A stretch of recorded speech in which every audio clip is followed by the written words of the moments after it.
Madam ఎక్కువ మేము కామెంట్స్లో కానీ డౌట్స్ కానీ కన్సల్టేషన్లో మాట్లాడినప్పుడు ఫోర్స్ఫుల్గా ఇప్పుడు భార్యాభర్తలు విడిపోతూ ఉంటారు, ఇన్లాస్ ఎవరైతే ఉంటారో అత్తగారు కానీ మామగారు కానీ అత్తగారి పేరు మీద ప్రాపర్టీస్ ఉంటాయి, సెల్ఫ్ ఎక్వైర్డ్ ప్రాపర్టీ ఉండేదే ఒక హౌస్. సో ఫోర్స్ఫుల్గా అత్తగారి ఇంట్లో ఉంటాము అని చెప్పి హెరాస్ చేస్తే ఆ సీనియర్ సిటిజన్స్ ఎక్కడికి వెళ్ళాలో వాళ్ళకి అర్థం కావట్లా. అంటే మామగారు రాకపోయినా అత్తగారు మీ దగ్గరకు వచ్చి తన బాధని చెప్పుకోవచ్చా? చాలా మంది వస్తున్నారు. ఎందుకంటే వాళ్ళకి లీగాలిటీ అనేది ప్రొసీడింగ్స్ తెలియట్లా, కోడలికి రైట్స్ ఉంటాయి కోర్టు పర్మిషన్ వచ్చినప్పుడు. సో సుప్రీంకోర్టు చాలా సందర్భాల్లో చెప్పింది ఫోర్స్ఫుల్గా సెల్ఫ్ ఎక్వైర్డ్ ప్రాపర్టీస్లోకి వెళ్ళే రైట్స్ లేవని.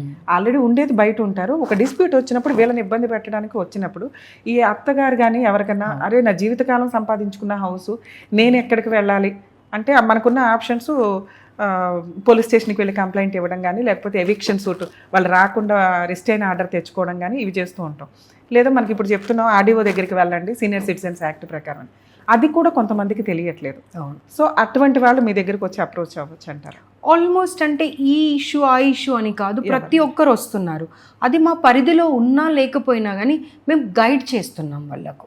గైడ్ చేయడమే అంటే ఊరికే గైడ్ చేయడమే కాకుండా ఇక్కడ నుండి ఒక లెటర్ పంపించడము, ఆ కన్సర్న్డ్ డిపార్ట్మెంట్ ఎవరితో అయితే వాళ్ళకి అవసరం ఉందో, అది లీగల్ కానివ్వండి, పొలిటికల్ కానివ్వండి, లేదా పోలీస్ డిపార్ట్మెంట్ కానీ ఎవరైనా కానివ్వండి, వాళ్ళకు మీరు ఇలా వెళ్తే మీ ప్రాబ్లంకి సొల్యూషన్ ఇది అని చెప్పి మేము గైడ్ చేస్తున్నాము. మీరు అన్నట్టుగా అత్తమామలు ఇబ్బంది పడ్డ సందర్భాలు వస్తున్నాయి, కోడళ్ళు ఇబ్బంది పడ్డ సందర్భాలు వస్తున్నాయి. కొన్నిసార్లు అమ్మాయికి అబ్బాయికి ఏమంటారు కంపాటిబిలిటీ ఆలోచన అంటే ఒదగక వాళ్ళిద్దరు కలిసి ఉండేటువంటి పరిస్థితి లేక వాళ్ళు ఏం చేస్తున్నారు అంటే అబ్బాయి అమ్మాయి విడిపోతే సరిపోతుంది కదా, అలా కాకుండా అదనంగా కట్నము కోసము వీళ్ళు ఇబ్బంది పెట్టడం, లేదా అదనంగా డబ్బుల కోసం వాళ్ళు ఇబ్బంది పెట్టి ఫ్యామిలీ అందరినీ ఇరికించేస్తారు.